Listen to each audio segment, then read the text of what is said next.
I am so excited to have Phil on today. Every time I talk with him, he just brings up different aspects of everything you can think of.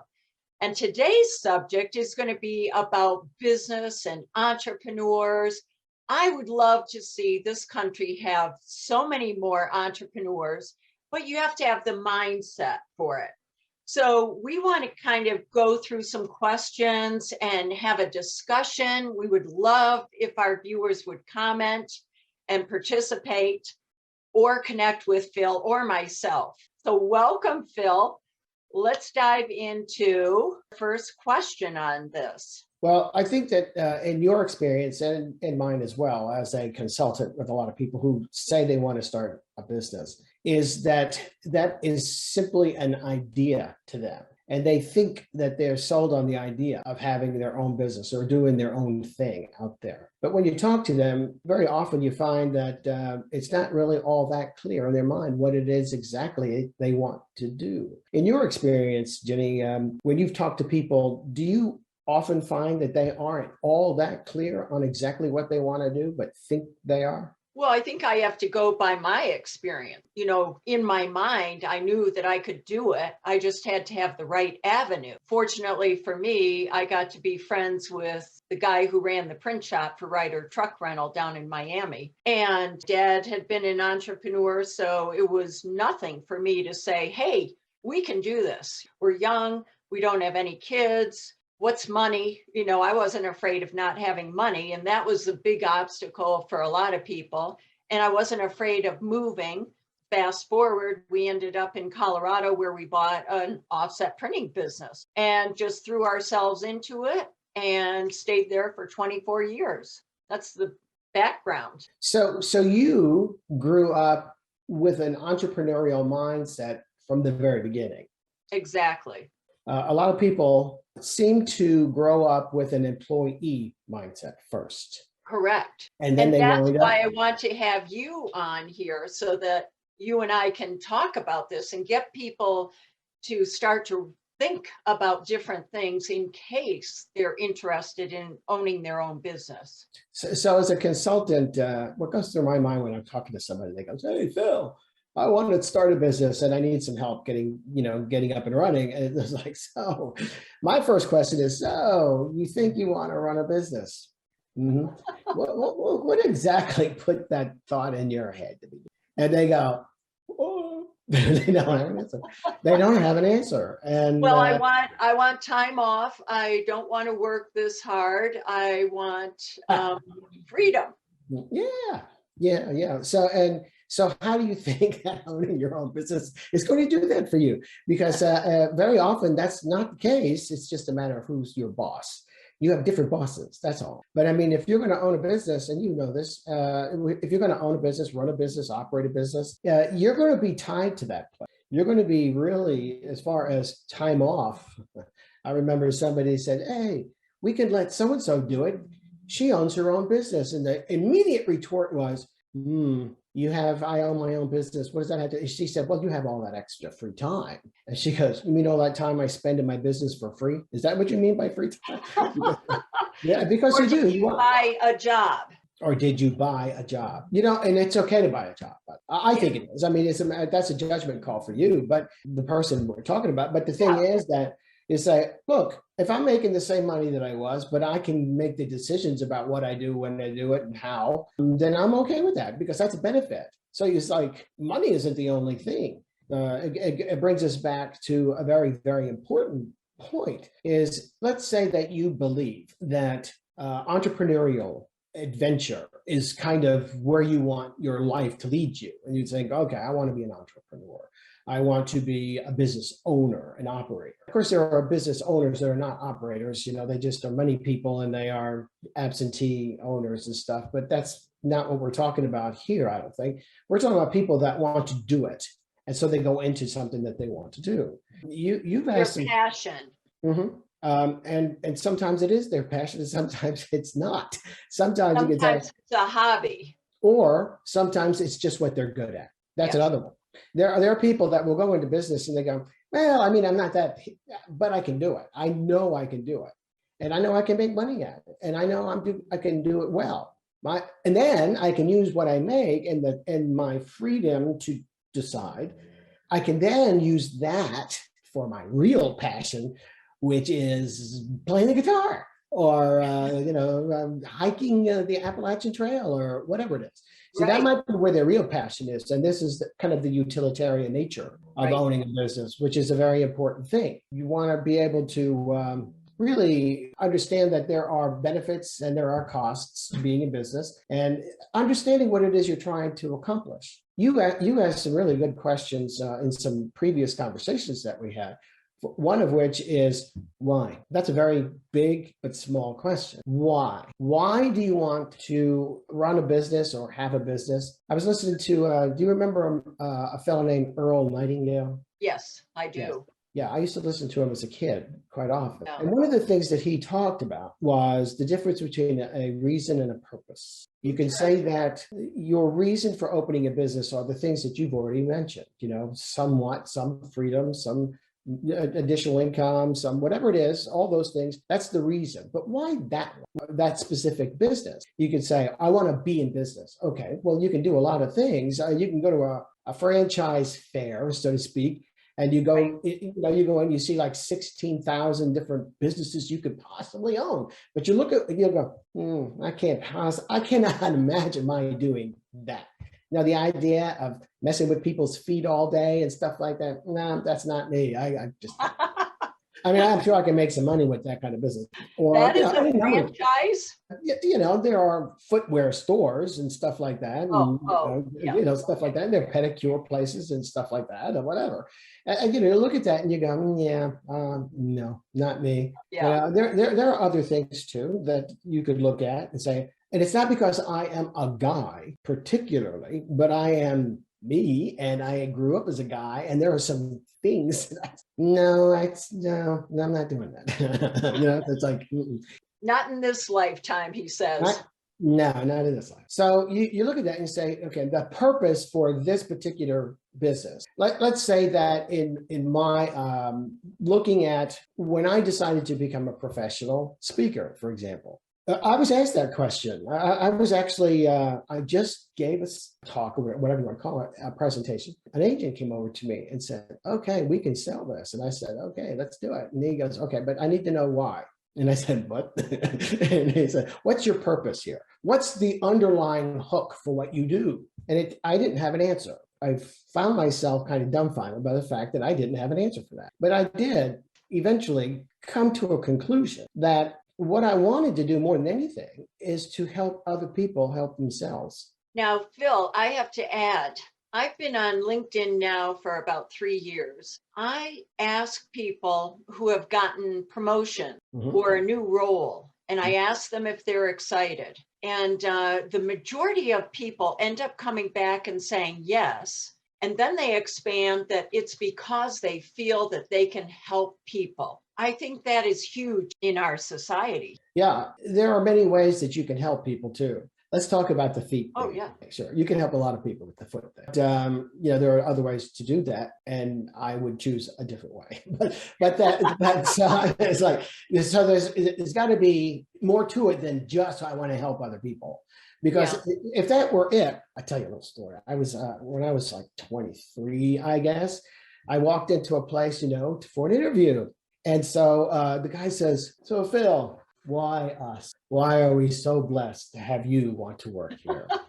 And I'm like, well, I want to help people. And your business is just a perfect opportunity to do that. And I like your product line and all those kinds of wonderful things. And he goes, oh, so you want to help people and you like what we do? And I said, yeah. And he goes, well, I'll tell you what. I can make it so that you can help a lot of people, all the people you want, and that you can enjoy our product line as much as you possibly wish. But I'm not going to pay you anything. And I go, nope. I can't do that. I got to earn a living. He goes, oh, so money has something to do with this. And he's like, okay. You see, you have to be very careful not to be too delusional. And also, there are lots of really fundamental utilitarian reasons for owning a business. You mentioned them. One of them might be, I want to make more money. As an employee, there are certain limits as to what I can do, and it's limited by somebody else. If I can strike out into an arena where I believe that I can do good for other people, but I can also then grow it to the point or expand it to a point or reach beyond a certain limit where I can make a lot more money. And I want to make more money too. And I'm a capitalist. I don't object to people wanting to make money. And I don't hide the fact that I want to under a bushel basket either. The fact of the matter is that without a profit motive, most businesses don't exist. Actually, no business would exist. I mean, because then you would just have volunteer people doing things. And that's that's true. And you can't help other people if you're not making money. I mean, there's a certain cycle here. Well, I mean, I guess if you had the kind of money that a Bill Gates or Bezos has or whatever, then you could. But it took them a while to get there too. I mean, but that's the point, though, is that money isn't always the objective, but it often is. And if you're not a Gates or a Bezos or one of these guys, billionaire or even a multi-millionaire, if you're one of those people that are still earning a living as you go, you want to remember that and be okay with that, because that's part of what's going to make you a success at what you're doing. If you ignore the money, if you ignore the profit motive, then you're likely to do something that employees do and not employer, which would be to be very generous about certain things and not concerned about the cost of certain things, agree to things that are probably not in your best interest as a business owner, because employees, they think, well, just, write it off or let the business pay for it or whatever. It's like, right. There's no such thing as writing things off. That's just against taxes that you have to pay, but that's still a cost. As far as letting the business pay for it, I am that business. So it's like letting my left pocket pay for it instead of my right pocket. But so that's a hard concept for a lot of people to understand. Yeah, this conversion, see, like well, I grew up in an entrepreneurial environment too, because I was forced to start working at 9. And, I was out there. I had 3 businesses by the time I was 12. For me, necessity is the mother of invention for me. That's just kind of the way that was. But there are other people that I've known that have, they went through school and they went into a workplace and they got to be like 42 and they got to a place where it's like, I know more about what I'm doing than my manager does. And yet my manager is telling me how and what to do. And I could do this without him or her, meaning that I could possibly even do this without them. So I wanted to go into business for myself and say, okay.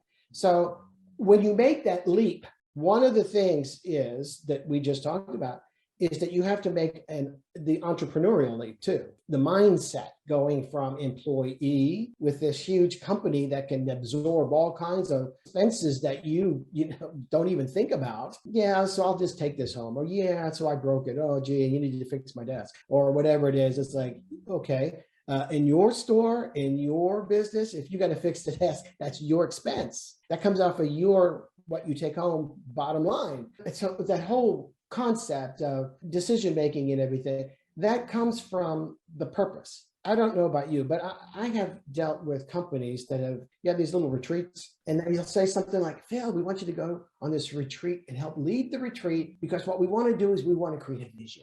We want to get a mission sentence statement. And so you go there and you realize what they're really trying to do is create poetry. In other words, something that looks good on a plaque in a lobby somewhere. Right. Yeah, so they have this, oh, isn't that sweet? And then an employee comes in and says, so exactly what does that look like when I'm sitting behind the desk going like this with my computer? And they go, I don't know, but it sounds good. You see, the thing is that if you really understand what your mission is, which is the purpose that we've been talking about, to understand what it is, that you are now an employer, not an employee. Even if you're employing yourself, you're still the employer. And so things that you normally take for granted in one mindset has to be seen and thought through and somehow dealt with a different mindset. It's difficult to make that leap sometimes. It is. I've seen people who have a hobby, artists. I think I'm going to pick on them because they have a great product, but they really don't know how to market it and get it out there for people to buy. That's an important issue too, and tying that back as well to what we were talking about. You pick a really great one, because being an artist of some kind, whether it's a musical artist or it's a graphic artist or a portrait person or a cartoonist or whatever, it's all fun and wonderful until you have to do it. And then you don't know what to charge for it, because if you're new on the block, you can't charge that much, but you want to survive and it took you this much time to do. Someone is hemming and hawing as to, well, it's not really worth that much. You don't have any money to take home for all the time that you've invested in it. Once you do understand what we've been talking about, making that entrepreneurial leap, so to speak, in your mindset, and you've focused in on why you want to do this, that brings us to then, well, what will you do? What is the business that you're going to wind up being in? For example, if you, like you were just talking about, if art is like, I think I could do this. I mean, I love art, and I do what I do and I like to do it. But now I have a customer who is telling me what they want. That means I can't just do what I want. I have to meet certain parameters that they want, size and color, hues and stuff. And I go, you want what? Is it like, yeah, it's got to be kind of everything, and it's got to be kind of a cool bluish. Are you serious? I think that would be ugly. It's like, you're the artist. You're supposed to do what I tell you to do. It's like, right. I've got the wrong person. Yeah. So, well, I mean, you could say that, but if you keep saying that, well, wait a minute. You've got the same thing in a restaurant. A person comes in, meal number one, if it's good, they're going to return.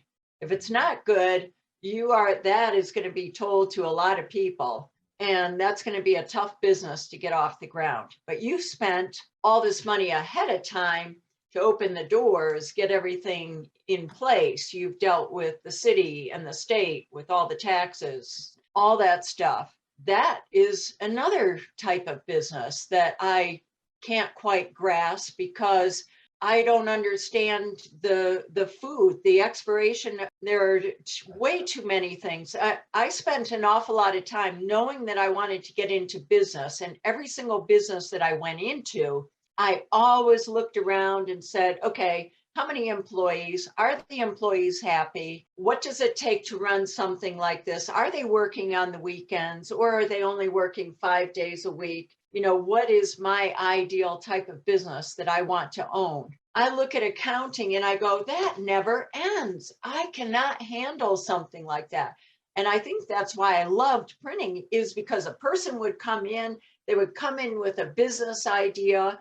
They wanted business cards, and they were all excited that they were starting this new business. And we were thinking through their letterhead envelopes, business cards, their flyers, their mailers, all those things. And I knew that they could come back in, tomorrow, and you can look at a proof, and you're going to be able to open your doors right away.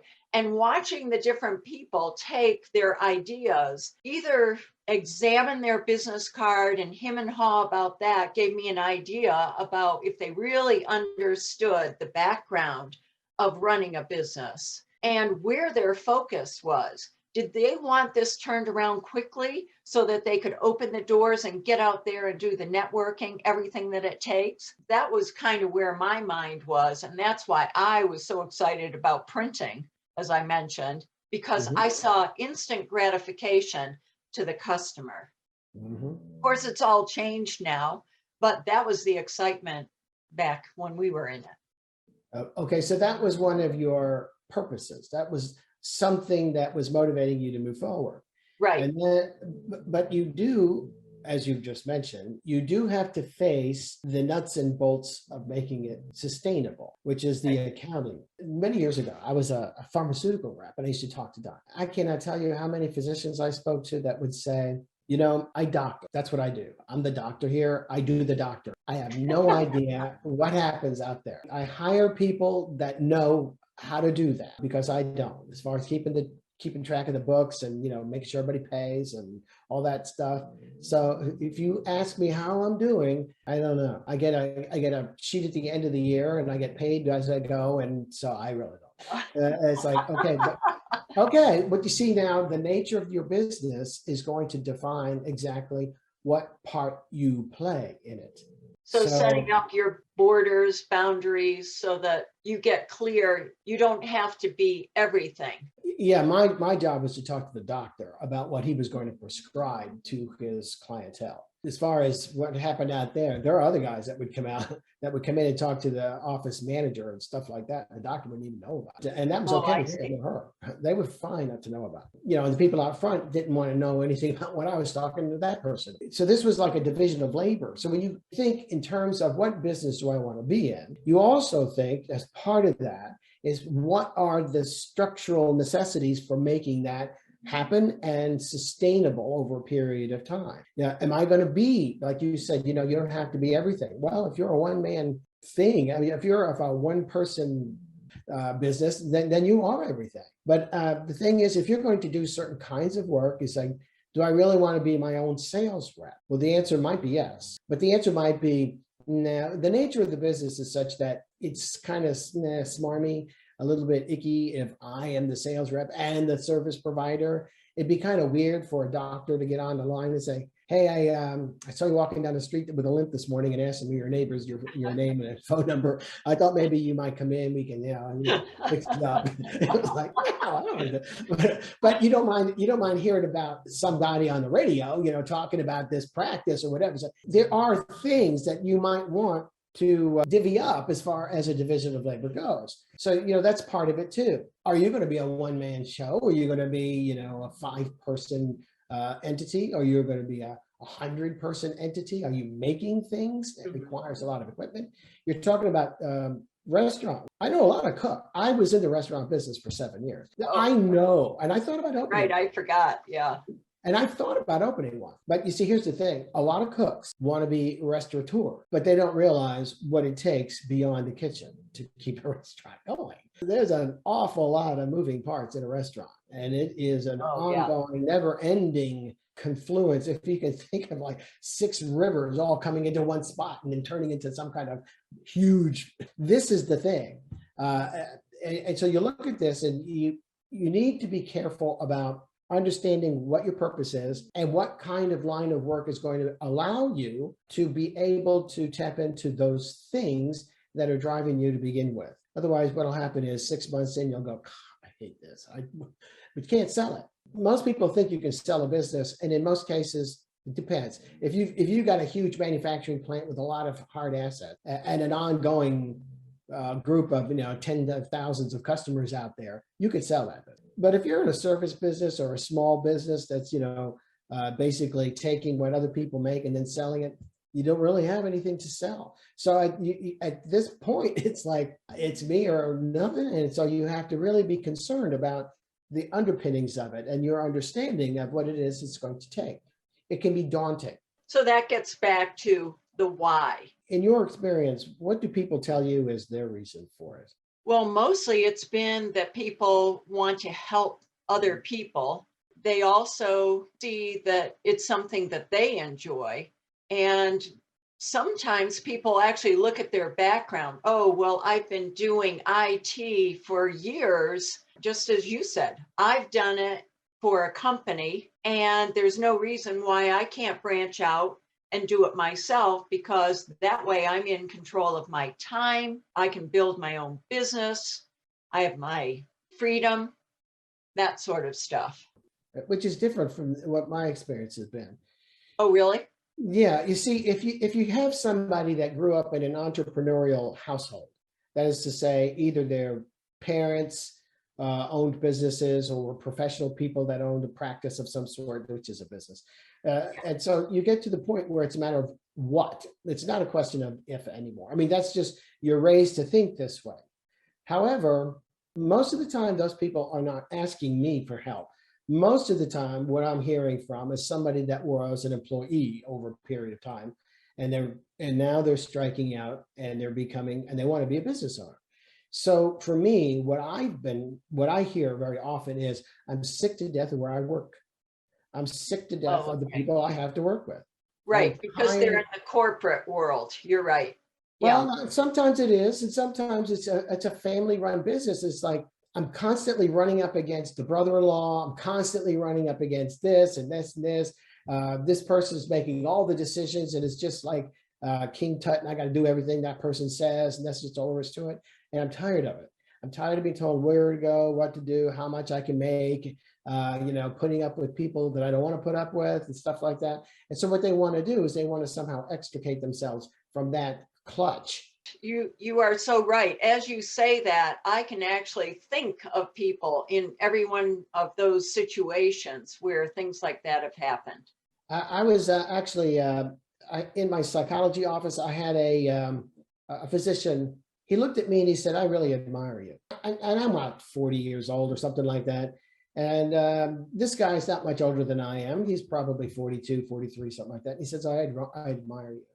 And all I went through what went through my head was, you're making like 10 times more money than I am. So I'm really curious as to what is it exactly that you admire?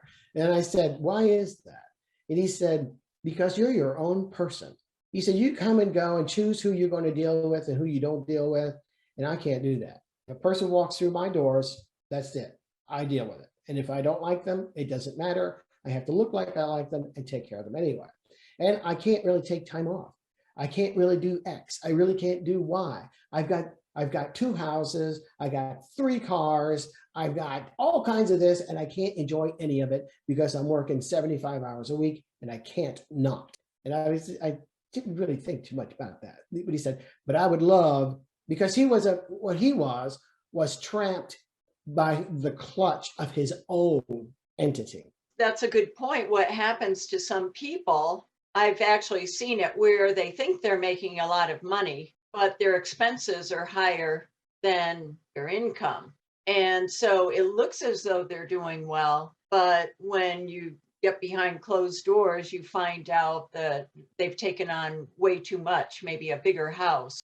Also, I've talked to people that have climbed the corporate ladder, people that were making a lot of money. And by a lot of money, I'm not talking about, $200,000 a year. I'm talking about, $80,000, $90,000 a year, which is good money. But, it's like, and it's good money. There's nothing wrong with that kind of money.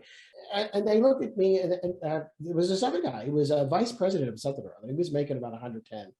And he looked at me and he said, I really wish that I could do what you do. And he did, as a sideline kind of thing. He did professional speaking too. He stole some of my stuff once and told me he did, but he butchered it up so much. I said, don't credit me with that. That's okay. You can have it all. I don't want any credit. Thank you. Thank you. But at one point he said, but I can't do what you do. I said, why? He said, because these people, they pay me well and I have all these benefits and blah, blah, blah. And he called it the golden handcuffs. And he said, and that's what they are. I'm like a prisoner because I cannot really think of myself as striking out and taking the risk of not being able to have, when I'm done, what I have right now. And so if a person like that makes a decision someday, but this isn't where my heart is and I want to get out there, then all these things that we've been talking about become very, very pivotal to that. The understanding that just because you want out doesn't necessarily mean that jumping out of the frying pan isn't necessarily a good idea. Right. Taking a look at some of the things that we talked about, the purpose for why you want to do this and why you choose to do whatever it is you wind up doing, the nature of the business, understanding, again, like we talked about, the idea of all those things that make a business actually work. And are you the one person that's going to do it all? Are you going to have a division of labor? How are you going to support 3 people or 10 people or however many there will be? And then we haven't even started talking about it, and this is for a different time, but where's the money coming from? Because you have to capitalize these things in some way. You're going to be out there, and it's going to take you a while to get up and running, and you're going to have to live on something. So all these questions, and then the mission statement. Oh, I only touched on that. Now I'll just do, as we get towards the end here, I would say the mission statement, if a person wants a thing that looks good on a plaque in the lobby, that's not really a mission statement. It might sound good. A guy that owned a radio station had something going on, and he asked to talk to me. And so I said, okay. And he said, what do you think you can do for us? And I went, bloody, bloody, blah. And he goes, He said, let me show you something. I'm going to show you my mission statement. So I said, okay. And so he walks me out of his office and he brings me to the lobby, and there's this, it looked like it was bought at Walmart, one of these old little frames with the glass on it. And there's a piece of paper inside it.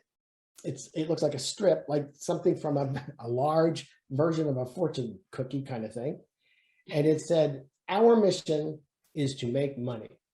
That was it. And he said, so any proposals you have, it has to end with, and this is how it's going to make me money. If you can't do that, we ain't got nothing to talk about. So it's like, okay, all right. But you see, he was very unabashed about it. Now he owns a huge number of radio stations. But you see, the thing about a mission statement works to clarify exactly what it is everybody is doing, so that it all converges to a single outcome. So if a person says, oh, we want to have the happiest customers in the world, that doesn't really mean, that's kind of like blah, blah, blah. That's a platitude. And to say, so part of our mission is to make our customers happy. So when they come in, we will meet them and greet them and talk to them. We will ask them what it is they want to have as an outcome for talking to us today. We will ask them how they know, and we'll measure whether or not we've accomplished why they came to us and what makes us special. You go through this and say, my gosh, you can't put that on a plaque. No, you know what? That's going to be like a little booklet. All of that is actually put together in a business plan, I believe, that these are different steps that you have to take. Why am I doing this? And the purpose and the mission statement. I think that's why people are successful with these who do business plans, because it forces them to actually write things down. And I keep hearing that the more you write it down, the clearer you get on where you're going, what your purpose is, and why you want to do it. So to sum up what you just said and what we've been talking, the number one thing is, if you're going to make the entrepreneurial leap, what you want to do of all the things you could do, the number one thing is to clearly understand what exactly that entails, why you're doing it, and then finding a reason to commit to it. Would you agree? Excellent. Yes, I do. Thank you, Phil. You're really good at summing it up. I like that. Well, if you want any more summations of that nature, it's phildagostino.net. Go there and drop me a line, and I'd be happy to talk about it to anybody that's listening.